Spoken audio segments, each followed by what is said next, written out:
നിങ്ങൾക്ക് സെൻസർ ബോർഡിൽ ഒരു പരാതി, ഒരു പ്രശ്നമുണ്ട്. സെൻസർ ബോർഡ് നിങ്ങളുടെ സിനിമയ്ക്ക് അവതരണാനുമതി നിഷേധിച്ചാൽ, ഇങ്ങനത്തെ അബ്സേർഡായിട്ടുള്ള അസംബന്ധമായ കട്ടുകൾ പറഞ്ഞാൽ നിങ്ങൾക്ക് കോടതിയിലേ പോകാൻ പറ്റൂ.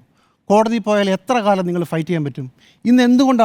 ഇന്ന് അദ്ദേഹം പറഞ്ഞില്ല, പക്ഷേ നമുക്ക് എല്ലാവർക്കും അറിയാവുന്ന കാര്യം, എന്തുകൊണ്ടാണ് കോടതി നിങ്ങൾക്ക് അനുകൂലമായിരുന്നു അല്ലേ? കോടതി അനുകൂലമായത് ഇതൊന്നും ശരിയില്ല എന്ന് പറഞ്ഞിട്ടും എന്തുകൊണ്ടാണ് ഈ സംവിധായകനും നിർമ്മാതാക്കൾക്കും ഇത് മതിയേ, ജാനകി വി എങ്കിൽ ജാനകി വി, ജാനകി കെ എങ്കിൽ കെ, വേണമെങ്കിൽ ജാനകിയുടെ പേര് മാറ്റി ഇനി ആണിൻ്റെ പേര് വേണമെങ്കിൽ അത് വേണമെങ്കിൽ ആക്കാം എന്ന മനോഗതിയിലെത്തി? എന്തുകൊണ്ടാണ്?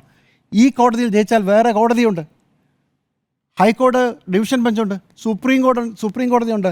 ചൗപ്പട്ട് രാജാവിൻ്റെ കീഴിലുള്ള ആളുകൾ അവിടം വരെ പോകും.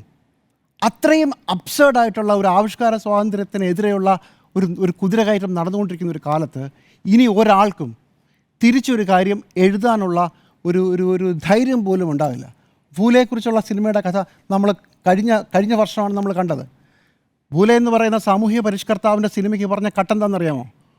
3000 വർഷമായി നടക്കുന്ന അടിമത്തത്തിൻ്റെ കഥ. അത് 3000 വർഷം എന്ന് പറയാൻ പറ്റില്ല, കുറേ കാലമായി ഇന്ത്യയിൽ നിലനിന്ന അടിമത്തത്തിൻ്റെ കഥ എന്ന് പറഞ്ഞ് കട്ട് ചെയ്യണമെന്നാണ്. അതടക്കം കുറേ കട്ടുകൾ പറഞ്ഞു. അവസാനം ഭൂലെ എന്ന് പറഞ്ഞ സിനിമയുടെ കാര്യത്തിലും ഇതുപോലെ തന്നെ കട്ടുകളോടുകൂടി ഈ സംവിധായകനും തീരുമാനിക്കേണ്ടി വന്നു. സിനിമ അവർ പറയുന്നത് പോലെ ചെയ്യാൻ.